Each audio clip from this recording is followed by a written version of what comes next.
Pelo sinal da Santa Cruz, livrai-nos Deus, nosso Senhor, dos nossos inimigos, em nome do Pai, do Filho e do Espírito Santo. Amém.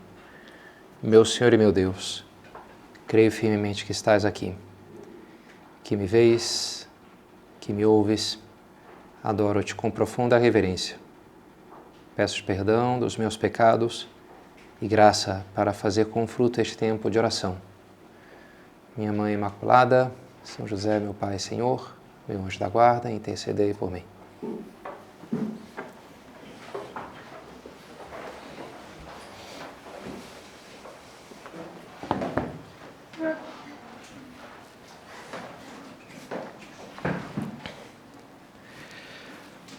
Guarda, meu filho, o teu coração, porque dele provém a fonte da vida.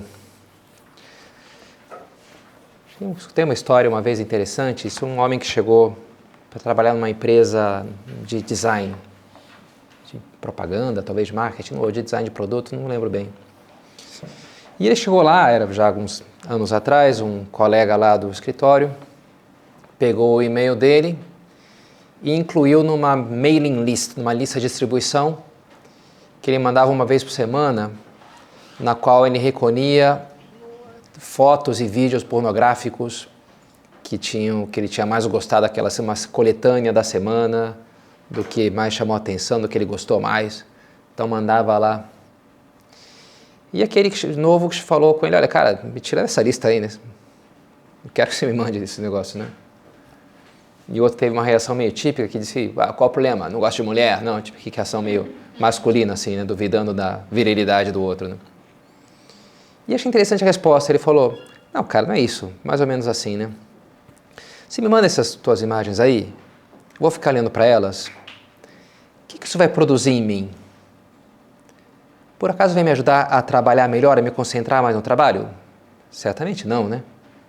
E fora do trabalho, vai me ajudar a amar mais a minha esposa? Certamente não também, porque nem tem... Ela é uma mulher de carne e osso, né? Que, sei lá, que tem dia bom, dia ruim, que envelhece. Não tem como competir com essas imagens produzidas aí por Photoshop, de meninas variadas e sempre, com, sei lá, super jovens. Não tem como, né? Então, o que isso vai... Cara, não vai me trazer nenhum benefício, só vai complicar a minha vida, vai gerar em mim umas vontades, os movimentos que eu não vou ter que fazer com aquilo. Não quero mais essas tuas porcarias aí. Essa é uma resposta mais ou menos assim, que achei interessante, né? Porque, ao mesmo tempo, muito intensa, não deu nenhum argumento religioso que outro poderia dizer, bem, isso aí é coisa... Outro poderia descartar com uma certa facilidade. Isso é porque você é, sei lá, fundamentalista e tal. Não, mas do ponto de vista humano explicou aquilo com uma certa força e com uma força humana, assim, né? E o que eu queria abordar com vocês hoje na nossa meditação, toda essa questão de guardar a vista, guardar os sentidos, guardar o coração, inspirado à sua vez por esse versículo dos Provérbios.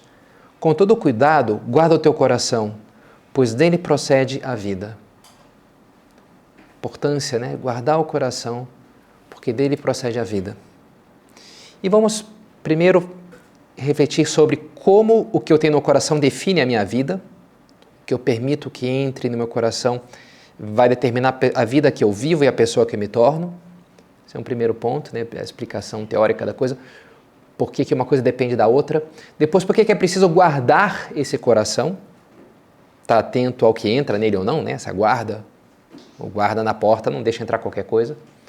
E, em último lugar, um pouco mais na prática, o como fazer isso. Como, então, realizar essa guarda do coração. Então, começando isso, né? Dele procede a vida. Do coração procede a vida. O que define a vida que a gente vive? Muitas coisas, né? Fatores externos? Sim, não há dúvida. Onde eu moro, né? Se eu moro num lugar, moro em outro, minha família, se eu tenho uma condição social melhor, pior, se eu estudo num lugar ou no outro. Claro que essas coisas definem, sei lá, fisicamente, como eu sou, como eu não sou. Mas, ao mesmo tempo, o que define mais a nossa vida, acho que não é difícil entender, mais que os fatores externos são os internos, né? São as minhas atitudes, é a pessoa que eu sou, é o meu olhar para o mundo. Esse fim de semana eu estava pregando um retiro, a gente estava escutando um livrinho do Dom Rafael Cifuentes, e uma frase que ele repete mais de uma vez, as atitudes são mais importantes do que os fatos. É uma ideia que ele repetia e que ressoa na minha alma, é verdade, né? As atitudes, ou seja, o meu posicionamento é mais importante do que os fatos, aquilo que me acontece, o externo. O interno é mais determinante do que o externo. O coração define a minha vida, o mundo em que eu vivo. Em que mundo você vive? Às vezes a gente pode falar de mundo microscópico, mundo quântico, mundo astronômico, né, dos astros, das estrelas. E se a gente pensar, é interessante ver que no fundo é o mesmo mundo, né? A gente habita esse mesmo mundo, tanto o quântico quanto o astronômico, só que a gente não percebe esses mundos, né? A gente não percebe o mundo quântico. Acho que tem um super-herói, o Homem-Formiga, né? Eu não assisti, mas acho que ele fica muito pequenininho ou fica grandão, né? Então ele vê coisas que você não vê. Mas, enfim, se você não é o Homem-Formiga ou a Mulher-Formiga, você provavelmente não percebe, né, as coisas minúsculas, os micro-organismos que estão ao teu redor, né? Assim, o mundo que você vive passa, não há dúvida, pela tua capacidade sensorial, pela tua capacidade de perceber as coisas, né? Ainda que não há dúvida que também, mais do que isso, passa não só pelos meus sentidos, mas pelo filtro que eu ponho nos meus sentidos. Porque duas pessoas podem ver o mesmo quadro e enxergar coisas muito diferentes, né? Entra numa mesma sala, olha para uma mesma pessoa e você faz leituras muito diferentes. Por quê? Porque a gente tem valores diferentes, a gente dá importância para coisas diferentes. E a gente é treinado para isso. A quantidade de informações que os sentidos nos fornecem continuamente é avassaladora, é muito maior do que a gente é capaz de realmente processar, de prestar atenção. Então a gente faz 1000 filtros. Olha, eu entro no meu quarto e literalmente não vejo a parede. Eu sei que ela está lá, eu percebo, a não ser que tenha alguma mancha. Aí sim aquilo me chama a atenção, aí pronto, eu olho, né? Mas senão nem olho, nem presto. Eu acho que eu sou especialmente bom nisso, em não olhar para e esquecer as coisas, né? Outro dia eu estava celebrando a missa, aí me virei para falar uma das orações, né? Fala para o povo. Aí eu falei, peraí, eu estou celebrando em português ou em latim? Sei lá, já tinha metade da missa e eu não sabia se estava celebrando por...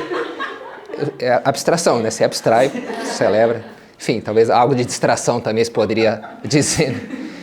Mas acho que boa parte, assim, é muito importante você ser capaz de filtrar coisas, né? De não ver coisas, para você focar naquilo que é o importante, né? Um dia um rapaz foi num convívio, há muitos anos atrás, a gente estava no Rio, ele foi lá em São Paulo, aí voltou a dar aqui uma tertúlia, fala como é que foi lá, né?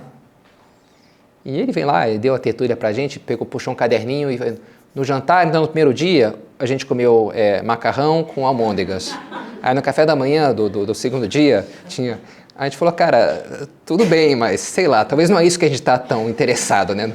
Legal o cardápio aí, mas sei lá, fala outras coisas, né? Que o cara lá se machucou jogando bola, ou quem foi o padre, a meditação e a palestra que teve, não sei, né? A excursão que vocês fizeram. Mas é verdade, as pessoas têm experiências muito diferentes de uma refeição, por exemplo, né? Do contato com outras pessoas. A gente vê aquilo que a gente valoriza. Onde está o teu tesouro, aí está o teu coração.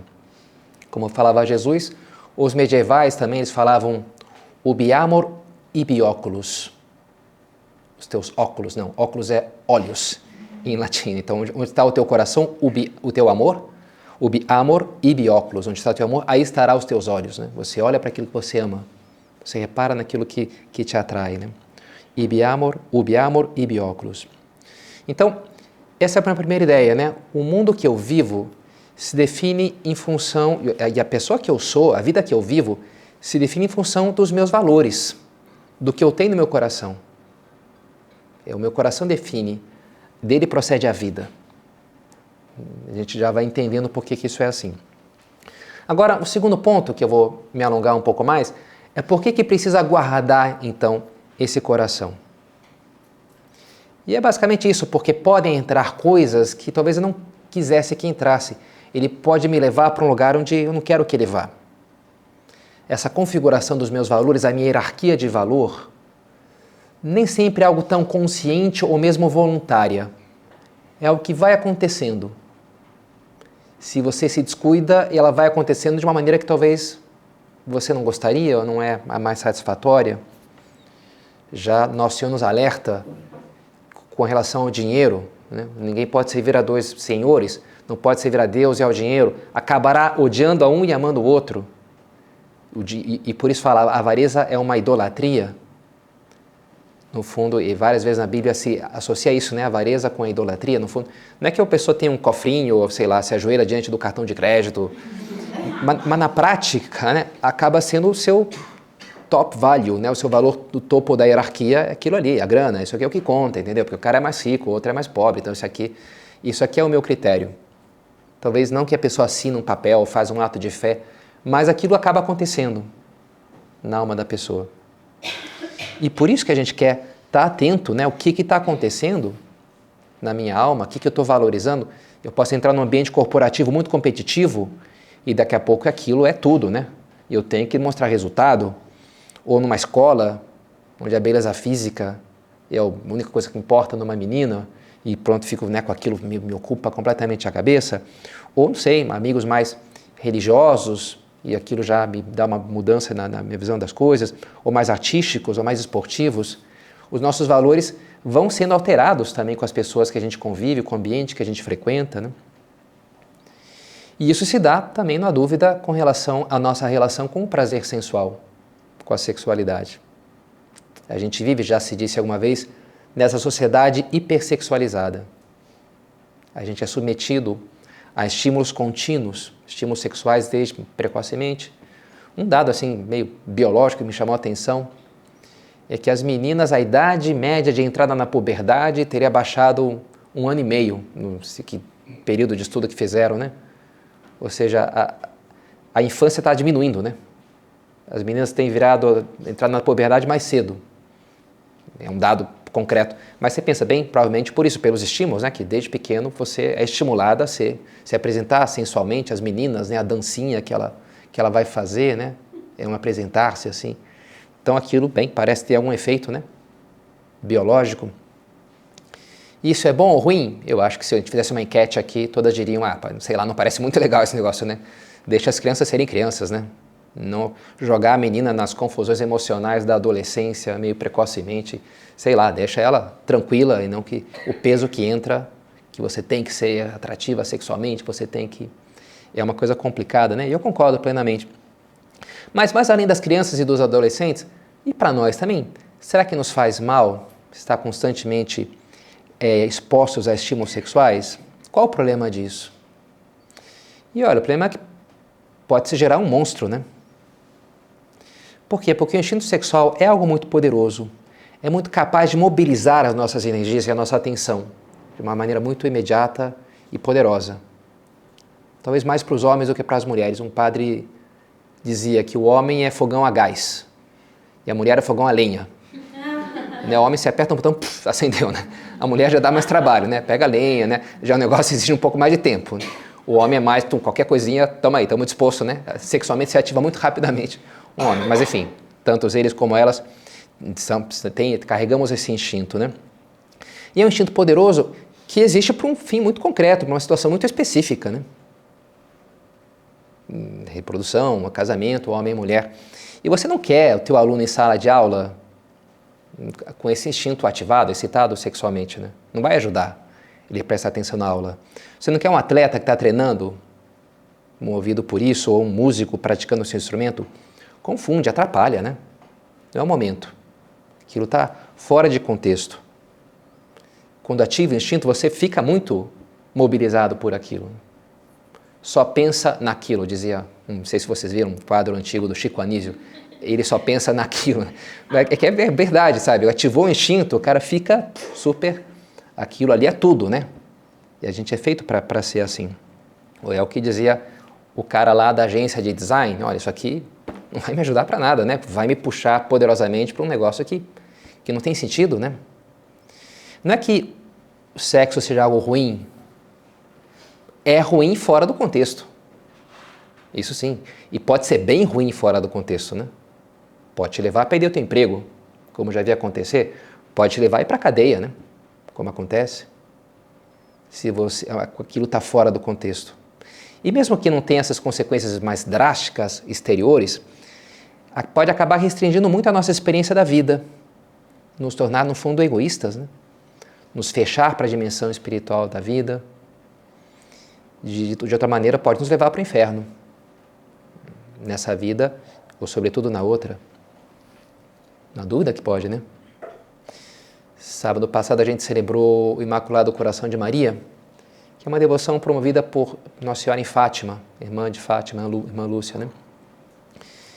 E associada, sim, parece que Nossa Senhora promoveu como que já se adiantando as confusões sexuais que ia acontecer, né, nas décadas seguintes. E teria dito, eu já escutei isso de várias fontes, ainda que eu nunca achei uma fonte muito confiável, que Nossa Senhora teria dito em Fátima que é o pecado que mais leva as pessoas para o inferno nos nossos tempos. Seria o pecado da carne, né? O pecado contra o sexto mandamento. Não sei se de fato ela disse ou não. Queria, se você achar alguma fonte aí, me diz, porque eu vou ficar feliz. Mas olha, poderia ser, né? Não é tão difícil assim de acreditar nisso, até por perceber os estragos que já nessa vida vai fazendo na vida das pessoas. Na minha família é muito patente, né? Como as pessoas sofrem por uma coisa que deveria ser uma fonte de alegria, que é o amor humano, que é o casamento, acaba sendo uma grande fonte de sofrimento para boa parte das pessoas, né?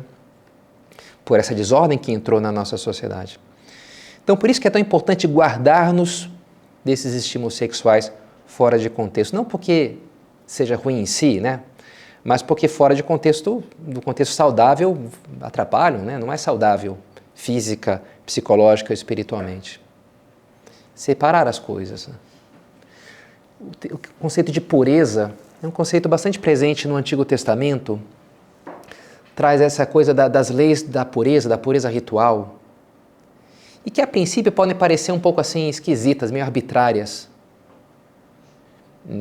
Por exemplo, não pode misturar, diz lá, acho que é o Deuteronômio, o Levítico, não pode misturar a lã e o linho, não pode misturar a carne com leite, não pode semear duas sementes no mesmo campo. E se aquilo a princípio pode parecer meio assim, poxa, qual o sentido, né, disso? Mas se você vai estudando mais a Bíblia, vai entendendo, você vai descobrir, por exemplo, que talvez não seja tão, a coisa física não seja mais importante, a materialidade por exemplo, logo depois fala lá da roupa do sumo sacerdote que misturava linho e lã, né? Então talvez a coisa não é importante, não pode, sei lá, dar um negócio ali, explode, talvez não seja isso, né? O sumo sacerdote usava esse negócio. Mas talvez seja uma coisa de organização do mundo. Deus começa, a lã vem de um animal, o linho vem de um vegetal. Deus primeiro cria os vegetais, depois cria os animais. O tabernáculo no deserto, primeiro é protegido por um tecido vegetal, depois por um tecido animal. Deus cria o mundo e coloca lá Adão para dar nome às coisas, para organizar, para classificar, separar. Isso aqui é uma coisa, isso aqui é outra coisa, isso aqui é um bicho, isso aqui é outro. E quando a ira de Deus se manifesta, como é que ela se manifesta? Na mistura, é o dilúvio. Volta ao princípio, que é o primeiro versículo do Gênesis, que é o caos aquático, né? Um abismo com águas, tudo misturado, e não serve para nada quando as coisas estão assim, né? Então o trabalho do homem é isso, é separar, organizar as coisas. Né? Como você organiza essas leis, é algo que talvez a gente pudesse entender semelhante ao pai falando para o meu filho, olha, então as meias você coloca nessa gaveta. O tênis, não, o tênis você coloca aqui embaixo do armário. Aqui a tua escova de dente, não põe debaixo do armário, você põe no banheirinho no banheiro, o armário do banheiro, né? Cada coisa no seu lugar. E aquilo vai gerando uma maneira de olhar o mundo, né? Que no fundo é uma maneira de organizar as coisas, de entender que cada coisa tem a sua função e que se você misturar demais, pode estragar. Claro que você pode misturar as coisas, mas primeiro distinguindo o papel, o valor, a função de cada uma delas, né? Porque senão você estraga, pode estragar coisas importantes. Você não quer misturar o banheiro e a cozinha. Cara, separa, bem separado, né? Senão vai dar problema, né? Você vai contaminar, vai estragar, né? Você não quer misturar.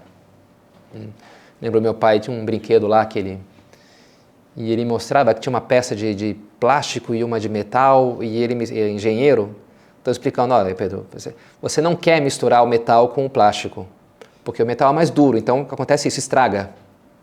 Então nos materiais você tem que ter presente, ó, plástico com plástico, metal com metal, porque senão o mais duro estraga o mais fraco, né? sei lá, aquilo ficou na minha cabeça, lições da infância, né, que a gente... E eu falei, então legal, aqui o material, senão uma coisa estraga, duas coisas boas podem se estragar mutuamente, né? Então essa importância.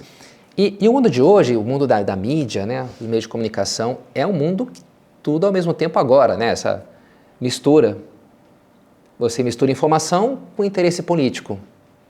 Você mistura a vida social com jogadas comerciais, né, a propaganda de produtos, né, no meio lá da rede social aparece. Se mistura um desenho para entreter uma criança com estímulos sexuais precoces, né? Que vai aparecendo ali a coisa, a criança vai ficando vidrada por aquilo, né? E dá a importância, né, dessa coisa que separa, né? A pureza é a coisa pura, é o que não mistura. Separa para não me alimentar do lixo, né? Que é o que acontece na internet, né? A cozinha e o banheiro juntos, né? E você acaba se alimentando daquilo que não te faz bem, daquilo que você não queria, né? Aquilo que eu consumo, do qual eu alimento a minha alma, configura a minha visão do mundo. Configura, portanto, quem eu sou. E o transitório vai se tornando permanente. O ato gera o hábito e o hábito me define. O que é uma pessoa egoísta? É uma pessoa cujos os valores dominantes são egoístas. O que ela consegue se preocupar de forma mais imediata é com ela mesma, né? Com o próprio prazer, com a própria imagem, com o próprio conforto. E ela tem dificuldade a romper, né, a atração gravitacional, né, do próprio umbigo e olhar para o outro, porque ela está presa naquilo, né? E ao contrário, né? O contrário é uma pessoa de olhar puro. Olhar puro é isso.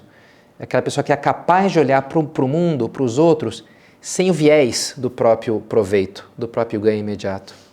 É capaz de romper essa barreira e, de fato, olhar para as pessoas que ela tem ao seu redor, né? Quando Adão e Eva pecam, eles ficam com vergonha e se tapam, porque agora o outro olha para mim com um olhar libidinoso, né? Me olha como um objeto, então eu fico com vergonha. Não sou um objeto, sou uma pessoa. Não quero ser olhado dessa maneira. E por isso eu quero me proteger, né? E por isso proteger o nosso coração. Proteger a nossa capacidade de olhar, cultivar essa capacidade, essa virtude do olhar puro, limpo. A gente entra na adolescência e surge na nossa vida, né, essa questão do mundo sexual e a gente passa por um momento, quem sabe, de desconcerto, de dizer, bem, tem um negócio aqui que eu nem entendo, que os meus colegas de turma estão fazendo mil piadinhas que eu não tenho a menor ideia do que eles estão falando, né? Então, eu não quero passar por ingênuo, né? E a gente começa a explorar esse mundo e começa a tentar entender o que são as coisas, né? E a gente pode carregar algo disso, sabe? De querer, não, todas as perversidades sexuais, eu tenho que entender todas as afirmações ambíguas, saber das desventuras amorosas das celebridades, sei lá, né? Das coisas assim. Não precisa, não convém, não me ajuda. Não me ajuda, né? Essas coisas acabam sendo uma prisão que me deixa preso naquilo, que agora eu não consigo mais. Eu olho e já na hora vem o que eu posso, ativo o instinto que me volta para mim, me faz voltar para mim mesmo. Não vale a pena passar longe, né? São Paulo aos Efésios, fornicatio et omnis immunditia, nec nominetur in vobis, sic ut decit sanctus. Fornicatio et immunditia, né? A fornicação, em grego é porné, que é todo o pecado sexual, né? Porneia, caipassa a catarsia, o que é sujo, o que é cátaros, é puro, catarina é limpa, pura, né? A catarsia é o imundo, né? O que não é puro, o que não é sujo. Nec nominetur in vobis, nem se nomeia entre vós, como convinha aos santos. Nem fala esses assuntos, né? Comenta, sugere São Paulo. Não é de santo ficar falando, não é nosso dos cristãos ficar comentando essas coisas, né? Você viu fulana, falou tal coisa. Não. Ou em Caminho, São José Maria diz, nunca fales, nem sequer por te lamentares, de coisas ou acontecimentos impuros. Olha que a matéria é mais pegajosa que o piche. Uma imagem interessante, né? Gruda, né? O piche, você pisa e põe na mão, e agora como é que eu tiro? Não sai, né? Piche, né? Gruda. A nossa imaginação, a gente é muito impressionável por essas coisas, né? Aquilo gruda, foi que eu tiro esse negócio agora, né? É a matéria mais pegajosa que o piche. Muda de conversa. E se não é possível, continua falando da necessidade e formosura da santa pureza, virtude de homens que sabem o que vale a pena, que vale a sua alma, né?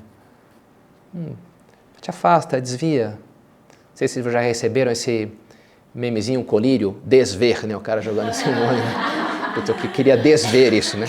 Que você mandou, porque ficou na minha cabeça agora e está me atrapalhando.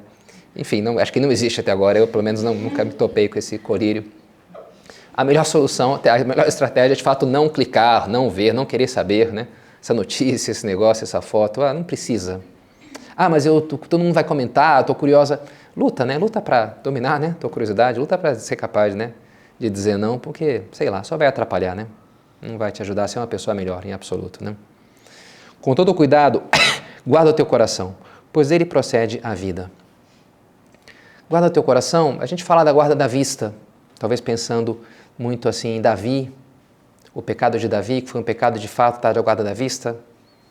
Viu lá a mulher de Urias se banhando e ficou tomada de paixão, e aí a partir daí foi adultério, homicídio, foi ladeira abaixo, né? Porque ele não soube guardar os seus olhos. Mas acho que já fica claro que não são só os olhos, né? Também a audição, né? Também todos os sentidos. É bom que a gente guarde os sentidos, que são a porta da alma, a porta do coração. Então vale a pena que a gente tenha esse cuidado de não deixar entrar qualquer coisa. 5 sentidos, alguns padres da igreja falam da parábola das virgens nécias. Eles sempre dão interpretações para os números, que às vezes são meio chutadas, às vezes são interessantes. E algum deles comenta, por que são 5 virgens nécias e 5 prudentes? Porque 5 são sentidos. Então você tem que ter os 5 sentidos acordados, com a luz acesa, né? E não adormecidos, recebendo qualquer porcaria. Não, né? Os sentidos todos bem cuidados. Cuidar na prática. Já estamos nessa parte final, que é isso, né? O que fazer na prática? Estar atento. Não se abrir para qualquer porcaria que o mundo te ofereça, são muito abundantes, né? A quantidade de baixaria, de porcaria que nos chega hoje, né? Estar atento aos filmes, às músicas, livros. Uma dica concreta, ou 2, é um site que eu costumo acessar, é o delibris.org. Momento, dicas práticas. delibris.org, sobre livros, acho que é um site em espanhol, que tem lá, né, vários tipos de livros, e diz, olha, esse livro aqui tem, né, conteúdo sexual, conteúdo anticristão, tem violência, sei lá. Então você já mais ou menos sabe onde é que você está se metendo, onde você não quer se meter, né? Isso aqui, cara, não vale a pena, né? Esse livro aqui. Para filmes, talvez tenha outros melhores, mas o que eu costumo acessar é o IMDb. Internet Movie Database, que não tem nada de cristão, mas tem lá um Parents Guide, um guia parental para os pais, né? E aí diz, olha, isso aqui é violento ao extremo, conteúdo sexual, sei lá, né, linguagem. Então você já tem uma noção, vou assistir, não vou assistir, sei lá, com as minhas amigas, não, isso aqui não vale a pena, isso aqui está tranquilo, o livro parece limpo, né, pelo que diz aqui, mais ou menos bate ali, me parece, as avaliações, né, que aparecem, IMDb, Internet Movie Database. Vale a pena, sabe? Às vezes dá um pouquinho de trabalho essas coisas, mas depois o trabalho que dá você não cuidá-las, né? Me descuidei lá, vi uma série e ficou na minha cabeça uma cena me perturbando. Não vale a pena, né? E quando não, se desenvolve um vício mesmo e ativa lá um processo que eu quero ver mais, aí a coisa, sei lá, degringola e pode ser muito ruim, né? Espiritualmente, humanamente, como a gente já vinha falando, né? Não existe o colírio do desver, a gente dizia, mas existe a graça, né? Existe a ajuda de Deus. Esse mês de julho é tradicional promover a devoção ao preciosíssimo sangue de Cristo, que é uma devoção muito castiça, né? Muito forte, assim, muito dura, né? O sangue que é derramado para redimir, livrar os pecados do mundo. De alguma maneira esse poderia ser o colírio, né? Que é derramado no nosso coração para nos limpar das manchas, né? Do coração do homem, brota que mancha o homem, e o que nos limpa é só isso, né? O sangue de Cristo, o sangue do Cordeiro de Deus, derramado na cruz por amor a nós. E a Ele nós recorremos para que nos ajude, para que nos limpe, que nos mantenha nessa busca da pureza. E acudimos também a Nossa Senhora. És jardim fechado, minha irmã, esposa minha, jardim fechado, fonte selada. São uns elogios curiosos, né, do Cântico dos Cânticos, mas que talvez depois dessa meditação fique um pouco menos misteriosos, né? Jardim fechado, fonte selada, é aquele ambiente protegido, não aberto, que todo mundo pisa, né? Mas não, aquela coisa protegida, reservada. E a Nossa Senhora se aplica a esses elogios, esses títulos, porque ela é sim, o seu Imaculado Coração é esse coração que não está aberto para qualquer sujeira que se ofereça aí pelo mundo, né? Não está fechado para ser capaz de amar de verdade, para amar a Deus, para amar os seus filhos. Vamos nos colocar sob a sua proteção, para que ela possa nos proteger também sempre, defendendo o nosso coração.